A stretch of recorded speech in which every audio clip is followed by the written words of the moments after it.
I never thought the day would come when I'd have to leave the place I once considered my second home. And certainly not like this.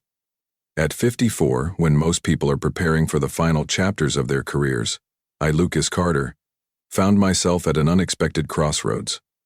For the past 15 years, I had served as the operations manager at Benson Tech, an electronic components manufacturing company based in Columbus, Ohio. My job wasn't glamorous, no speeches, no media appearances, but everyone knew I was the one who kept the whole operation running smoothly. I still remember the day I first walked into the company. Robert Benson, the founder and owner, looked at me with a mix of skepticism and curiosity. I didn't blame him.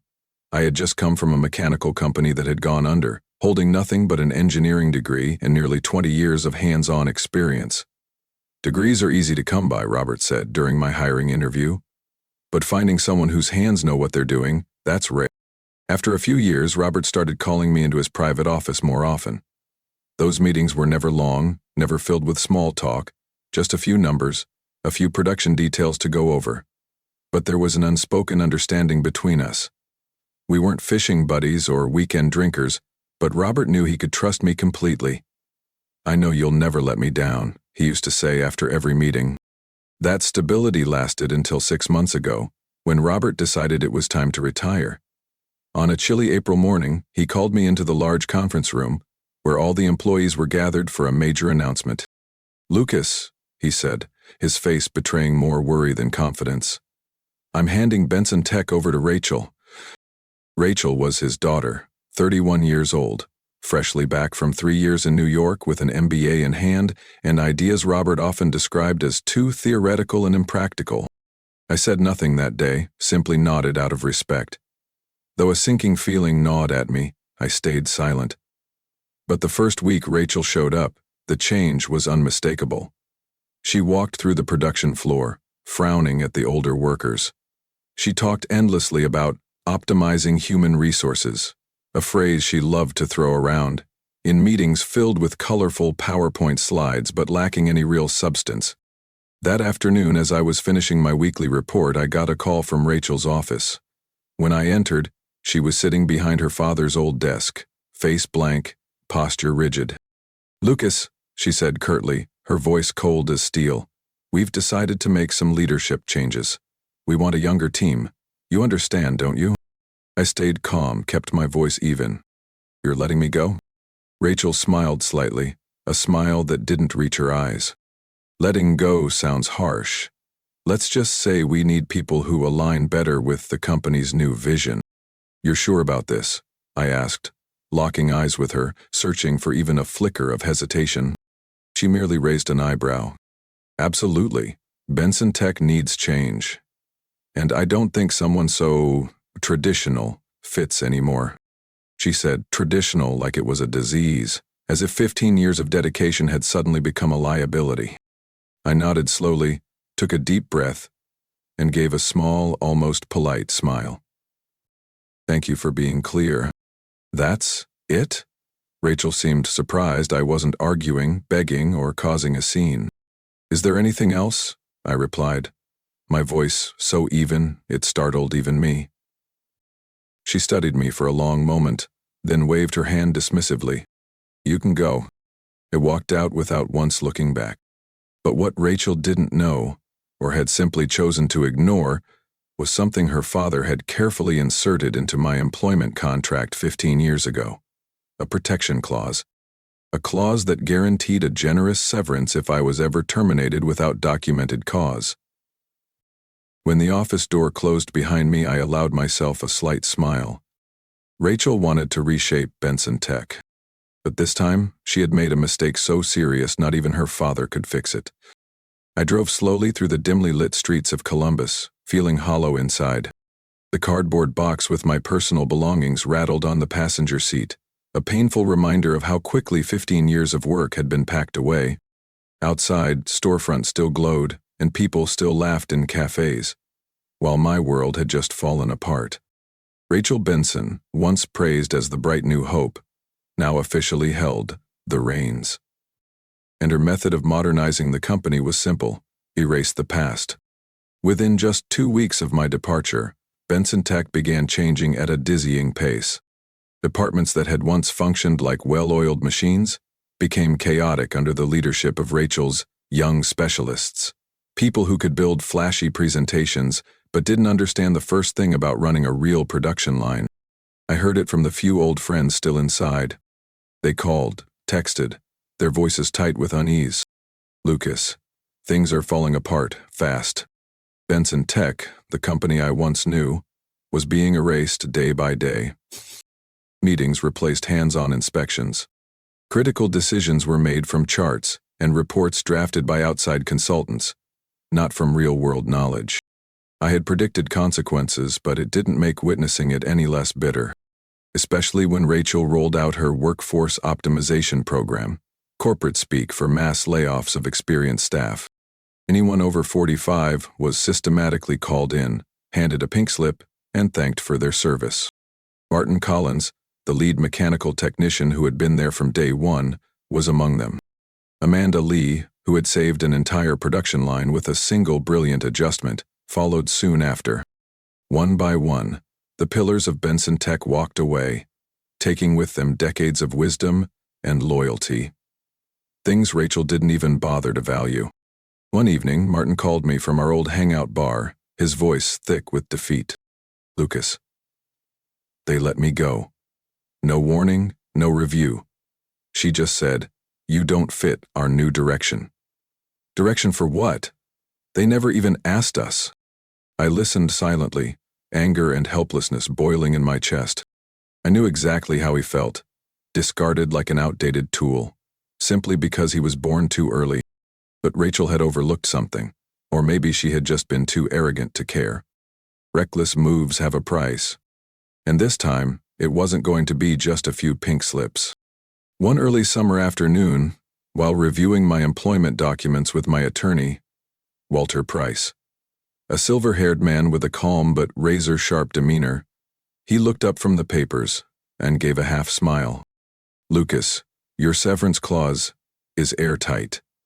If they fired you without cause, they owe you 24 months' salary plus extended benefits." I nodded, unsurprised. Robert Benson and I had sat down and crafted it more than a decade ago. Back then, Robert had said it plainly.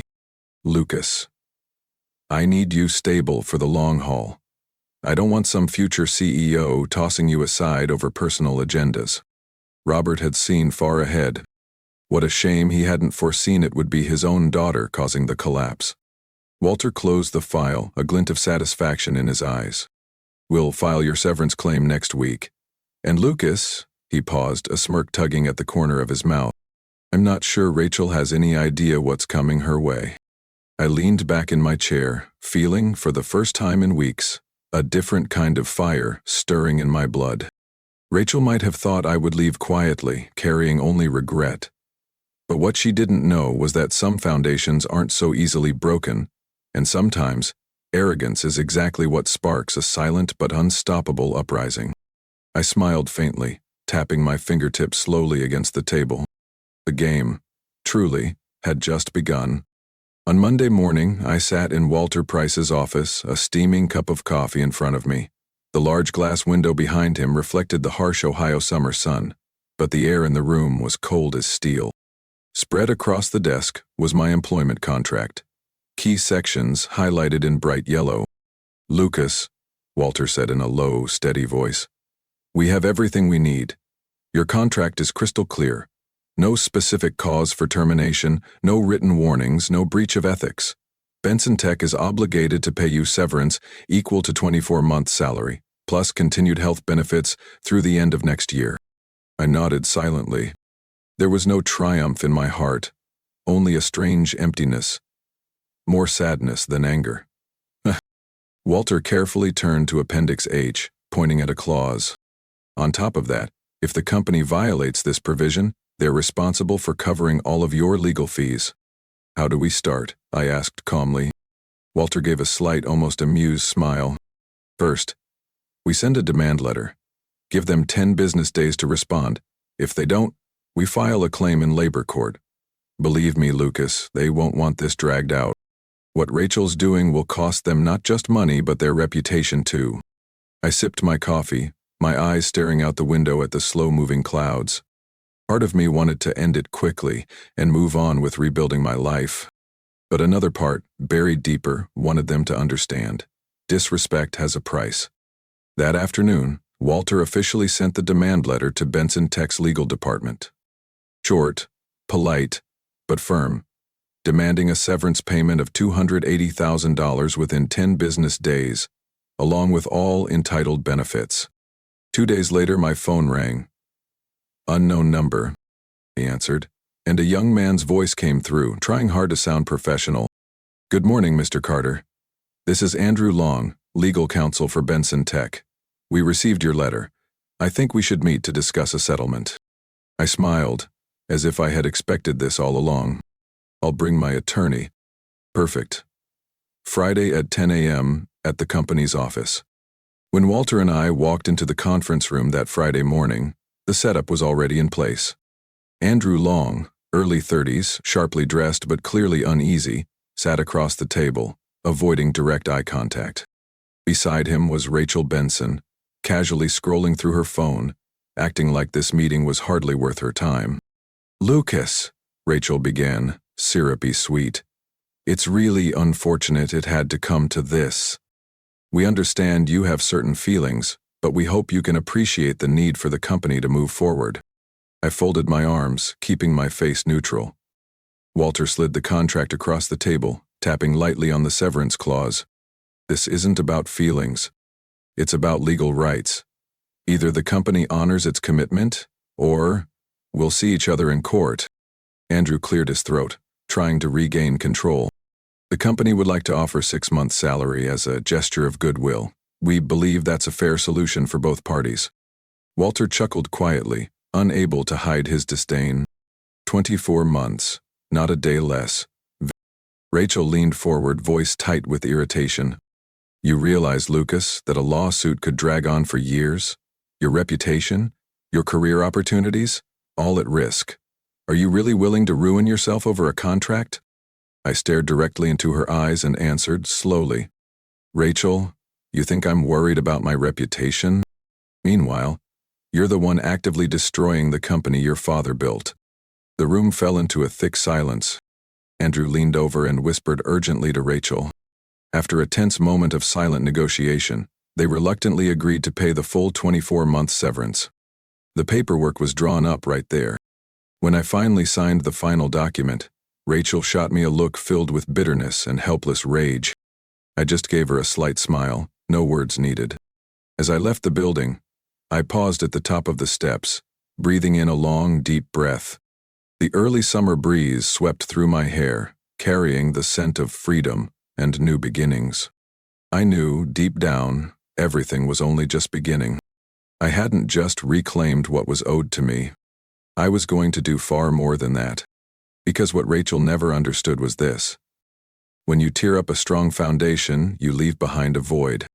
And the one who moves fastest gets to plant the first seeds. I was ready, and this time, I would plant those seeds for myself. That afternoon, while walking around Hoover Reservoir, savoring the crisp taste of freedom, my phone buzzed in my jacket pocket. I glanced down and nearly sighed. Robert Benson.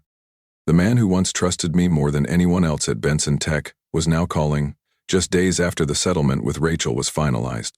I hesitated for a moment, then answered. "Lucas."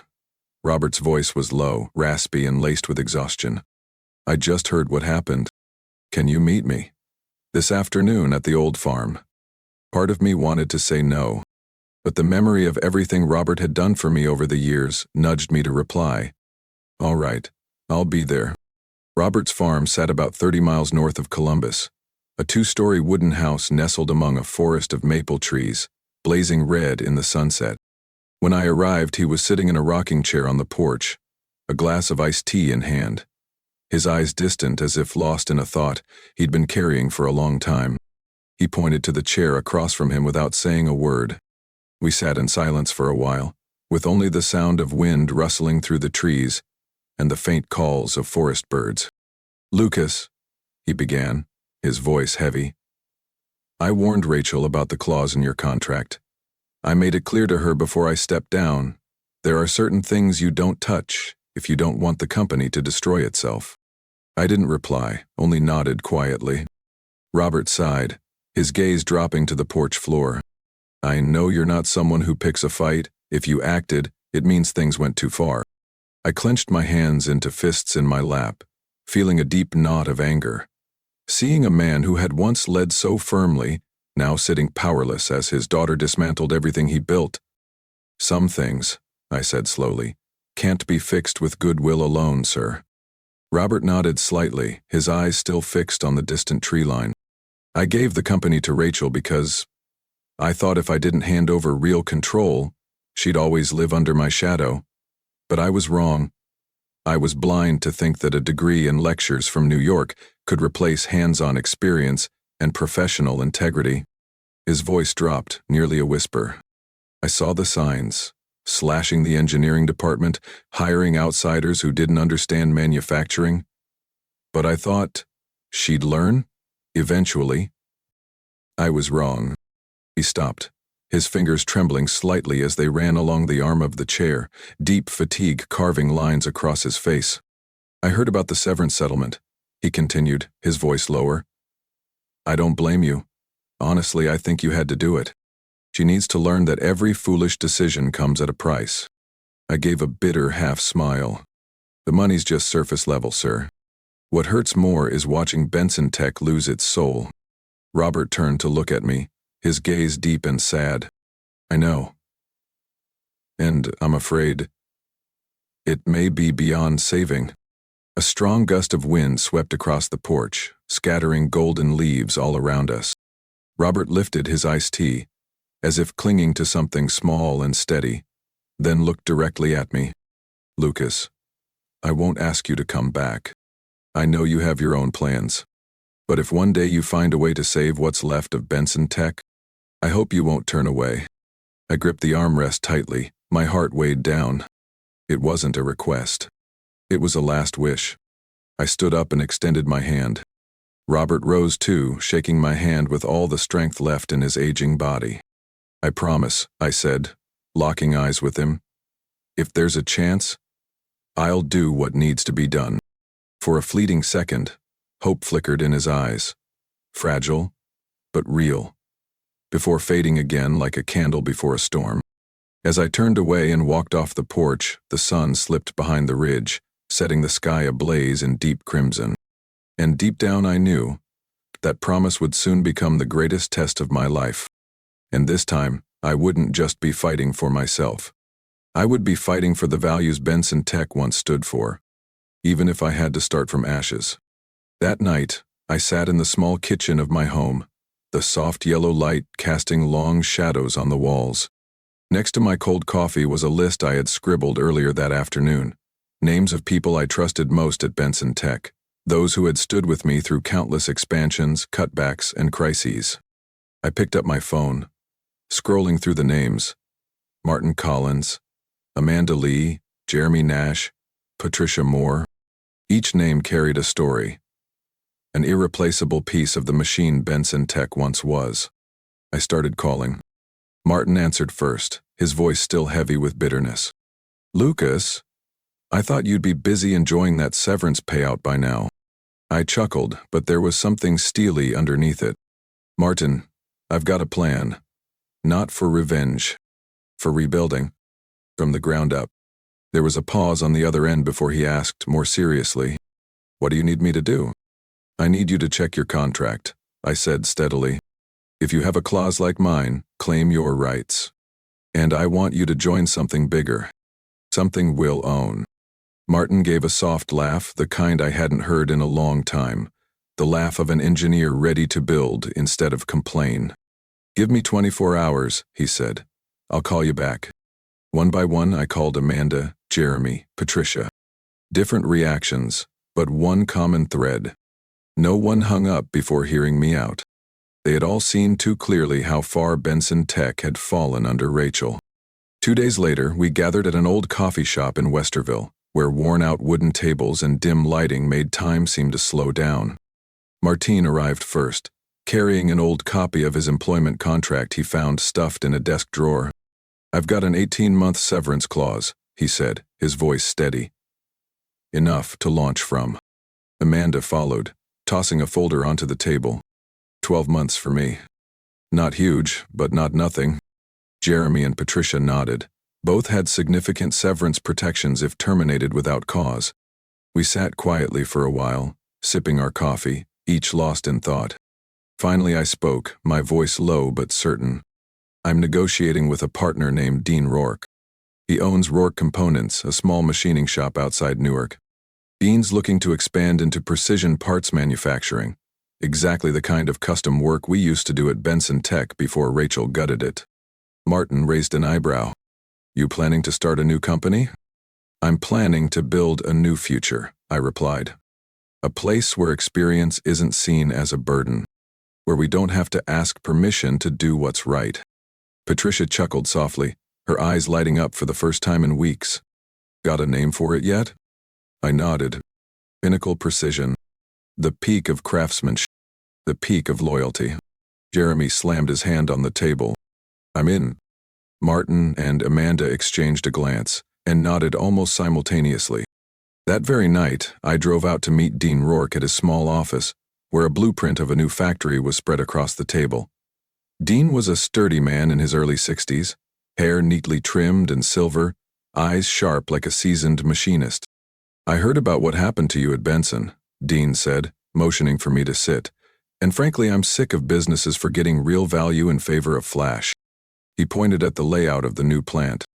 "We've got 40,000 square feet, enough for 3 custom production lines, a quality control lab, and a small R&D section. I need a team that understands what perfection in a product looks like. Can you deliver?" I smiled, feeling my blood stir for the first time in months. "Not just deliver, Dean. We'll set a new standard." We shook hands, a strong, decisive handshake, a commitment that needed no ceremony. As I stepped out into the clear Ohio night, the stars glittered overhead like quiet witnesses to my decision. Benson Tech may have cast us aside, but Pinnacle Precision would be the answer. And this time, we would write the rules ourselves. No asking permission, no waiting, no compromise. Only moving forward. The first rumors of trouble at Benson Tech started leaking out, just 3 months after we and the senior team left. One early autumn morning, sitting in the temporary office of Pinnacle Precision, a renovated workshop in Newark, I received a text from an unknown number. "Check Benson Tech's quarterly report, something's happening." I opened my laptop, logged into the public filings. A few clicks later, the numbers hit me like a punch. Third quarter revenue down 34%. Contracts with 3 major Midwest clients canceled. Quality control recorded the highest defect rates in company history. Martin smirked. "Without us, that machine is nothing but a hollow shell." Amanda shook her head, her voice dripping with sarcasm. "They thought engineering was something you could buy with cheap MBAs. But the numbers were just the surface." Through friends still inside Benson Tech, I quickly learned worse news. Rachel had slashed the machinery maintenance budget by half, fired veteran technicians, and replaced them with new hires fresh out of school, most with less than 2 years' experience. Production lines that had once demanded skilled hands were now plagued by constant breakdowns, monthly returns, and skyrocketing complaints. Worse yet, desperate for cash flow, Rachel had secretly begun selling off the specialized equipment her father had invested in before retiring. Precision hydraulic presses, advanced CNC systems, dumped at liquidation prices. A text from Jeremy, still stuck in internal controls, confirmed it. Rachel sold off all the custom manufacturing equipment. She's using the money to buy a condo complex in Miami. Word is she's planning to move there permanently. I exhaled slowly, staring out at the dusty parking lot beyond the window. Each of those machines, every system, they weren't just assets. They were the future of Benson Tech, the backbone of the custom contracts we had spent years building. "Choking themselves to death," Martin muttered, "and burning the bridge to any comeback." The bitterest truth? Once Rachel shifted all the capital into real estate, Benson Tech wouldn't have the resources to rebuild manufacturing, even if she regretted it later. A week later, we got an unexpected meeting request from Bryce Manufacturing, one of Benson Tech's former biggest clients. At a rented conference room near Newark, their procurement director, Calvin Brooks, walked in, carrying a thick folder. "I hear you guys are restarting," he said bluntly, "and I hear Benson Tech isn't doing so well." I stayed silent, letting him continue. "2 months ago, they delivered a batch of hydraulic valves," Calvin said, pulling out a photo. "Crooked assemblies, horrendous finishing work. We had to return the whole shipment. Over $120,000 in losses." Martin winced at the sight. Amanda sighed heavily. Calvin leaned forward, locking eyes with me. "Bottom line, we need a new supplier. Someone who understands that a small flaw in machining can wreck an entire system." I nodded slowly, feeling the heavy seriousness in the air. "Pinnacle Precision," I said firmly, "doesn't chase volume. We chase perfection." The meeting ran close to 2 hours. When it ended, Calvin stood up, shook my hand with a firm, trusting grip. "If you deliver the quality you promise, the 5-year contract is yours." Walking out of the building, I looked up at the gray Ohio sky, my chest burning with determination. Rachel Benson had set fire to her father's legacy. As for us, the ones they once called outdated and irrelevant, he would build something stronger. One detail at a time. And now, the real game had just begun. One early winter afternoon, while reviewing the new factory blueprints at Pinnacle Precision, my phone rang. On the screen was a name I hadn't expected to see for months. Robert Benson. I hesitated a moment, then answered. Lucas." His voice was gravelly and exhausted, heavier than I had ever heard it. "I need to see you. It can't wait." "Where?" I asked sharply. "The farm," he said. "And bring Martin if you can." That evening, Martin and I sat in the cozy living room of the Benson farm. Outside, the winter wind howled through bare trees. Robert looked 10 years older than the last time I saw him, hair shock white, skin gray and thin, his eyes dark with grief. He poured each of us a cup of hot tea, his hand trembling slightly. "I won't dance around it," he said straight. "Rachel's destroying Benson Tech. The board called an emergency meeting. And I need you, Lucas, to help me save what's left." Martin shot me a quick glance, staying silent. I leaned back in my chair, my voice calm but heavy. "Honestly, sir, I'm not sure there's anything left to save." Robert nodded, not arguing. "I understand. But the board has seen the collapse firsthand. A 40% revenue drop in 1 year. More than 10 major contracts canceled. Rachel selling off equipment, it was the final straw." He pulled a folder from the drawer, sliding it toward me. "They want to merge Benson Tech into Pinnacle Precision. You would lead the custom manufacturing division. Rebuild what Rachel destroyed." I flipped through the preliminary terms. Full transfer of all remaining assets, with Pinnacle Precision taking full operational and brand control. I frowned. "What about Rachel?" Robert gripped the arm of his chair until his knuckles went white. "He sold off her entire shareholding. Used the money to buy real estate in Florida. She's no longer involved in the company." The room sank into a heavy, aching silence. Martin finally spoke, his voice hoarse. "Are you sure the board will agree?" Robert nodded. "In this situation, they don't have much choice left." I took a deep breath, staring at the words in front of me. A merger wasn't just a technical move. It was a commitment. To the loyal workers, to the damaged legacy, and to myself. A promise not to repeat old mistakes. "We'll need full control," I said slowly. "No strings attached to outdated policies. And I choose the leadership team." Robert let out a dry chuckle, a mix of bitterness and relief. "As long as you save the soul of Benson Tech, you'll have everything you need." 2 weeks later, at a small hotel near downtown Columbus, the historic board meeting was officially held. I walked into the room with Martin, Jeremy, and Amanda, carrying a detailed plan to revive the custom manufacturing division. Across the table, the aging, weary faces of the Benson Tech board looked up at us. In their eyes, I didn't see pride, only a plea for rescue. Robert stood first, leaning on his cane, his voice cutting through the silent room. We have seen what happens when we abandon the foundation that made us strong. Today we have a chance to fix it. He motioned for me. I stepped forward, spreading the plan across the table. This isn't about saving a name, I began. It's about rebuilding trust. We're not promising to return Benson Tech to what it once was. We're promising to make it better. After more than an hour of presentations, discussions, and hard questions, the vote was called. One by one, board members raised their hands. When the final board member gave a nod of approval, Robert closed his eyes briefly, as if lifting a burden that had weighed him down for an entire year. Walking out into the pale winter sunlight filling the long hallway, I turned to Martin, gripping his shoulder firmly. The next step, I said, my voice low but steady, is turning these promises into reality. Martin smiled, brighter than I had seen him in months. And this time, Lucas, we'll build it our way. I nodded, feeling a surge of freedom, responsibility, and a burning desire to start anew. Not from the wreckage, but from belief.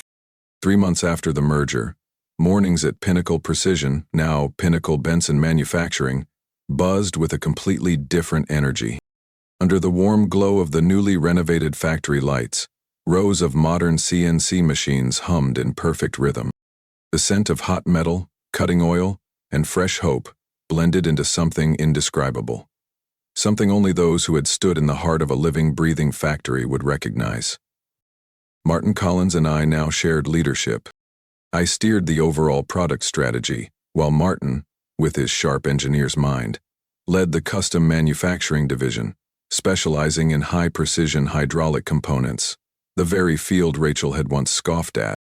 From the very beginning, we set our mantra: quality, customization, and integrity.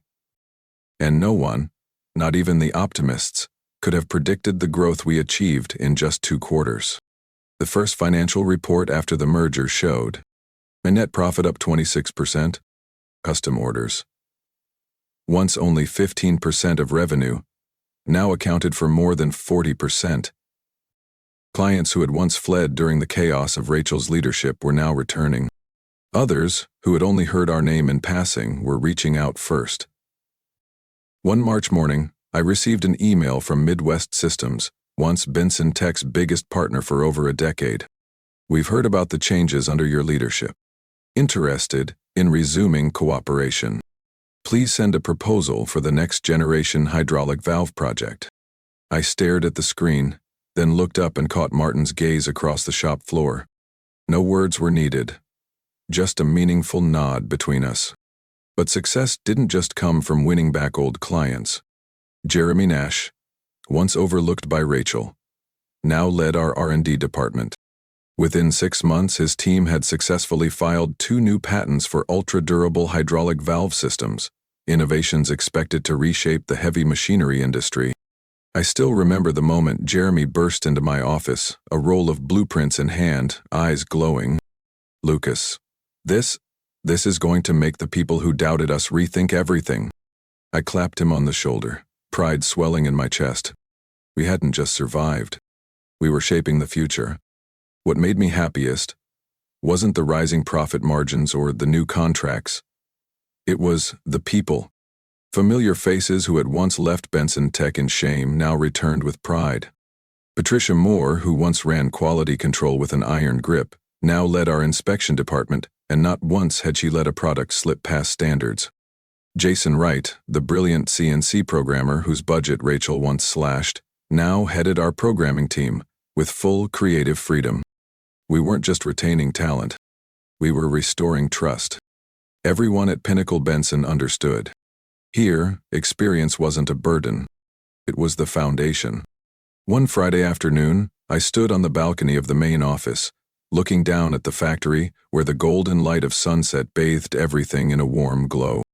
The sound of machines, laughter drifting from the inspection area, and the scent of metal in the air. It all came together like a symphony, sweeter than any music I'd ever heard. Martin approached, holding a copy of a contract with a new partner. Lucas, he smiled. the patient smile of someone who'd seen too much to rush excitement. Can you believe it? A year ago we were packing our things and walking out of the old office. I looked at him, my heart full. Not just believe it, Martin. I knew from the start. If we built it with our hands and with honesty, it would stand. He was silent for a moment, then tilted his head. So what's next? I turned back toward the factory, where every cutting machine, every team of engineers, every craftsman was tirelessly building a new future. Next step? I smirked, my eyes shining, never forgetting why we started. Martin nodded, and together we stepped back into the factory. Outside, the last traces of winter were finally melting. And here, in the hearts of those once cast aside, a new spring was beginning to bloom. One afternoon in April, just as the cherry blossoms in Columbus began to fall across the old streets, I received a strange email. Sender: Rachel Benson. Just a few short, polite lines. Hi, Lucas. I'm starting a business consulting firm in Miami, focusing on operational strategy for small to mid-sized companies. If you need services or any connections, feel free to reach out. I'm wishing you all the best. Rachel. I read it several times, feeling more surprised than angry. No apology. No acknowledgement of past mistakes. But also, no trace of the old arrogance. Just a simple greeting, tinged with quiet surrender. I smiled, deleted the email without replying. Our story between me and Benson Tech had ended long ago. And it ended in a way Rachel could have never imagined, on the day she kicked me out of that office without a second thought. That evening, Robert Benson invited me for dinner at the old farm. When I arrived, he was already waiting on the porch, a wooden cane resting across his knees, his eyes still sharp, despite his fully white hair. We shared a simple meal: grilled meat, garlic bread, and a bottle of wine Robert had saved for 10 years, dating back to when he signed his first major contracts for Benson Tech. As we drained the second glass, he leaned back in his chair, staring into the fields drenched in sunset. Lucas, he said, voice heavy. What you've accomplished, it's more than I ever dared to hope for. I chuckled softly. It wasn't just me. It was Martin, Jeremy, Amanda, the whole team, who believed in a new beginning. Robert nodded, pride flickering in his eyes. You didn't just save the company. You did something I forgot over the years. You trusted people. You valued real substance over surface glitter. He paused, shaking his head as if scolding himself. I thought handing power to the next generation would be enough. I forgot that experience, loyalty, and professional pride aren't things you can buy with a diploma or a paycheck. A long silence stretched between us. Finally, I said quietly, the most valuable lessons, sir, are the ones we never want to learn. But if we face them with courage, they shape us more than anything else. Robert looked at me for a long time, then smiled, a tired but relieved smile. You're right, Lucas. You're absolutely right. That summer, Pinnacle Benson Manufacturing officially surpassed the highest profit level ever recorded by either company. We didn't just win back old customers. We expanded into the aerospace market, a leap even Benson Tech had never achieved at its peak. 3 new patents were granted. A multi-million-dollar contract was signed with an international conglomerate. Young and veteran engineers worked side by side, exchanging knowledge and sparking innovation every single day. We built everything on one simple foundation: respect, encourage innovation. Never underestimate real value. One afternoon, I stood alone on the new factory floor, looking out through a wide window onto the grounds, where the maple trees were just beginning to blaze red. My phone buzzed in my pocket. A text from Martin. The Allied Systems contract just closed. Get ready for a huge year, Lucas. I smiled quietly, slipping the phone away, resting my hands on the railing, watching the future unfold before me. In that moment, I thought back to the dark days, the cardboard boxes, the averted gazes of old colleagues, the lonely nights with only the sound of the wind beyond the window. All of it, the failure, the loss, the bitterness, wasn't meant to destroy me. It was the foundation for something stronger and more enduring than any easy victory. As the sun finally set behind the distant rooftops, I closed my eyes, breathing in the cool air. No more anger, no more regret, only pure peace, and a deep gratitude for the lessons life, in its harshest way, had given me. Because sometimes, to find your true path, you have to lose everything first, and then rebuild, with your hands, your heart, and everything you believe is right. Lucas's story is a powerful reminder that in a world spinning faster every day, core values like experience, loyalty, and integrity have never gone out of style. Temporary failure, no matter how bitter, is just the launch pad for those determined to build something greater. Today, in the whirlwind of constant change, those who honor the foundations of the past and stay true to their convictions will not only survive, they will rise stronger than ever. What do you think about Lucas's journey and the lessons he left behind? Share your thoughts in the comments below. And don't forget to follow the channel to discover more inspiring and meaningful stories about family life.